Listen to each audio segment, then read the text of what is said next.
Loop 11. Answer. She doesn't pick up. Tall said it angrily. As for me, I'm trying to look for No Mai. It was so dizzy to see so many people walking past us. I've called 10 times already. What should we do? I let out a sigh of stress. I know Tall is worried about Mai. If it's about selfishness, I'm satisfied with just Tall's survival. But because Mai had a great influence on Tall, and I have learned quite a bit about Mai's story, I was starting to feel like she was my sister. I was not comfortable with letting Mai go as well. Mai disappeared after the night that Tall and Hart met each other. I didn't know what will happen to her. I have never followed the news of Mai from the previous loops because I didn't think this matter was important. I think Mai is going to see Hart by walking out of the restaurant like that. The waitress said that she seemed to be in a rush, like something urgent. I patted Doll's back to calm him down. Let's find her slowly. Nong Mai might still be around. Doll's face looked extremely worried. Doll rushed to be in front of me and turned around to face me, causing me to stop walking immediately. 18. If something unexpected happens, don't interfere. Understand? If something unexpected happened, I can't just stand there and watch. It's you who can't interfere.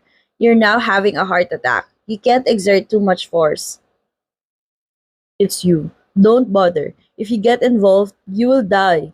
If you die again, I won't forgive you. Tall pointed a finger at me. I frowned at Tall's words. Tall and I were both in a state of fear. I'm afraid that Tall might have a attack, and Tall was afraid that I would be stabbed to death by Hart again. Tall, listen to me. I tried to speak calmly. I don't promise that I won't interfere, but I'll be more careful, okay?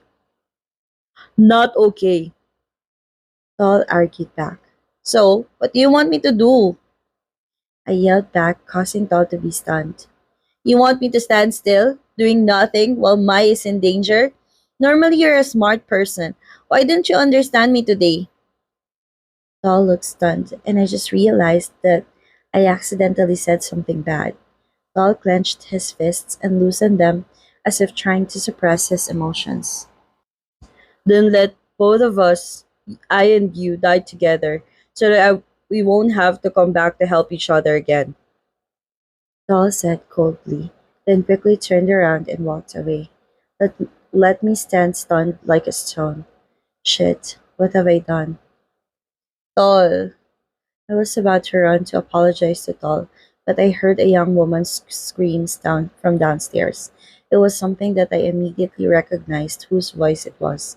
I and Tall turned towards the source of the sound and at the same time ran towards the fence. We panicked, looking down at the ground floor courtyard.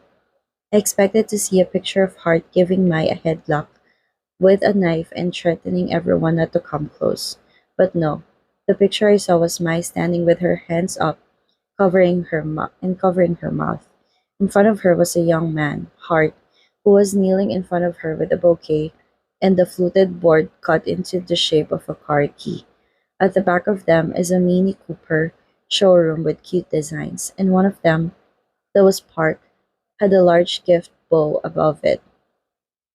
Then the two of them hugged each other happily.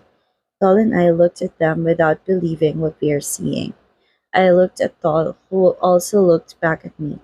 My heart was pounding like it was about to come out of my chest. The bright thing in my head right now was the answer to the question, what is the key to making Tall survive? It's not because of me, Nong Mai, or Heart, but Tall himself. If only Tall hadn't been stubborn to ask or be her boyfriend, the unpleasant situation between Mai and her ex will get better on its own. Tall's intervention made Mai's ex-boyfriend angry, which was followed by many terrible events that Tall and I experienced. This is the key to solving the problem. Only Tall isn't Mai's boyfriend, that's all. Tall turned to look at Mai and Hart, who were still hugging each other before walking away from where he was standing. I immediately followed him and grabbed his wrist. Tall. Tall pulled his hand out of my hand. Let's talk later. I wanted to moan like a dog that was ignored by its owner. I'm sorry.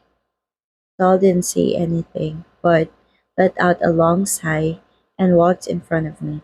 I followed him quietly, waiting for him to calm down, and I'll try to apologize again. I know that Doll probably has the same feelings as I do now. It's kind of weird. I don't know how Hart knew if Mai was here. Well, there is nothing to concern now as the two of them are back together. The assault might be over. I tried to start a conversation with Doll to change the atmosphere. Don't know, Doll answered in short. Oh, too tense. If Doll is angry at me, I'll cry. So, are you still hungry? You haven't been able to eat that much. Let's go back, Doll said without turning to look at me. Yes, sir, I answered his command in a lonely tone. I brought Tal back to the condo. It's 9 p.m. now. All the way, Tal didn't speak. He kept looking out of the window silently. I tried to talk and make a bad joke, but despite that, Tal didn't care about me. When I said that to him, he must have been really mad. But I'm like this. In stressful situations, I tend to insult others, which I am trying to improve. When he came back to the room, he grabbed his backpack and went straight to the wardrobe, taking out his shirt and putting it in his bag. Seeing this, I hurriedly ran to block the wardrobe so that he could not take anything else. Where are you going? Go back to my dormitory. Saul turned to look and saw me standing in the way. He acted a little displeased. No one is going to get hurt anymore. I looked at my watch. But it isn't the time yet. I think nothing is going to happen. Everyone is safe. Saul sipped his bag. He probably wouldn't want to take anything more because I stood in the way. I decided to grab him and hugged him tightly. Please, don't go. Saul raised his hand and pushed himself away from me. See you tomorrow. No, Saul, please, stay with me tonight. My body trembled. Dr. Tin is a big guy, but can be timid sometimes. Now I'm about to cry out of fear. I'm afraid of losing the person in front of me. Please, don't drive at night. It's dangerous. I don't want to sit and wait anymore. I'm tired. Let it end tonight. Let's wake up tomorrow together for once. I can feel that his pressure slowly drops. I stepped back to look at his face. My face is probably very unsightly. The white of my eyes must be red as tomatoes. Let's sit and count down together. I saw the twinkle in his eyes. He probably knew what he was saying, which hurt my feelings. But I didn't think I would be angry at him at all. Paul dropped his backpack onto the ground. He slowly began to come to his senses. It it was stressful. Paul raised his hand to massage his temples. That time I nodded. Yes, it was. I got scared and I didn't know what to do. So I don't know. I thought that you were going to die or not. Was my okay? And what could I do? Saul sighed heavily. I'm so sorry. No need to be sorry, little one. It was me who said that. I rubbed my head softly. So tonight, stay with me, okay? Paul lowered his gaze and nodded slowly, which made me let go a sigh of relief. Long Tall, a good kid who is reasonable, is back. I'm glad we didn't have to fight for a long time. Tall got over his anger quicker than when Zebra was angry about locking him up in the bathroom. Tall and I decided to sit at the poolside chairs located on the mezzanine next to the fitness center of the condo. Tall stared at the water in the pool and that glowed blue because of the light beneath. I laid down on a beach chair and looked up at the sky of a metropolis that doesn't have many stars to see. What time is it now? Tal asked. 10 p.m. I replied with my eyes looking at the sky. You should have started having a heart attack now, and 5 minutes later, you'll be in the emergency room. I was intubating an uncle who has asthma when you arrived. In the next loop, I let someone else wear it instead so I can come and check on you. But you still died in my hand. Later, I went to wait for you in front of the emergency room, hoping that you'd believe my warning. Yet you were there, unconscious, bleeding on loops. Did you like me then? Tal asked honestly without feeling embarrassed. I turned to look at Tal. At first, I didn't think anything, but after a long time, I also felt a connection with the people that I had to constantly come to save lives. And then I came to know it again when you asked Mai to be your girlfriend. It hurt me when I saw you belong to someone else. Oh, Tal got up from his chair and walked straight to sit at the corner of the beach chair I was lying on.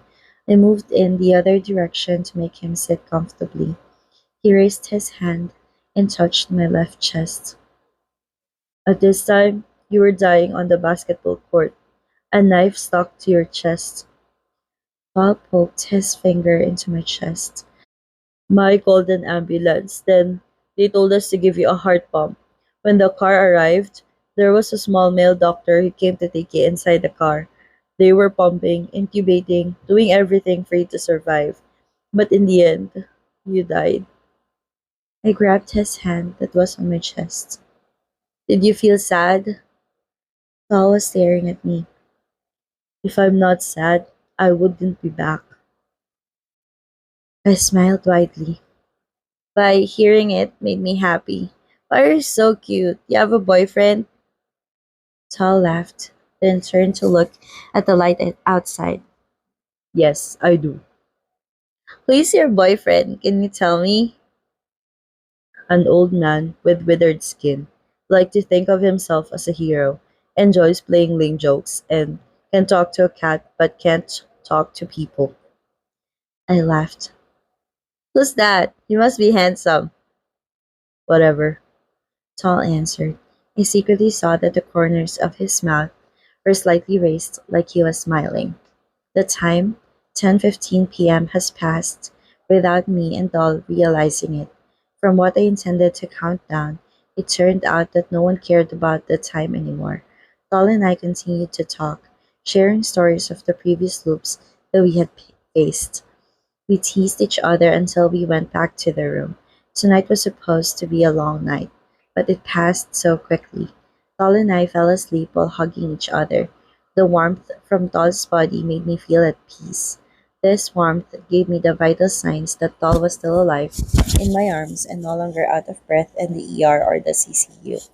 And this is probably for the first time I'll be able to see the sunlight of a new day together with Doll. End of Loop 11.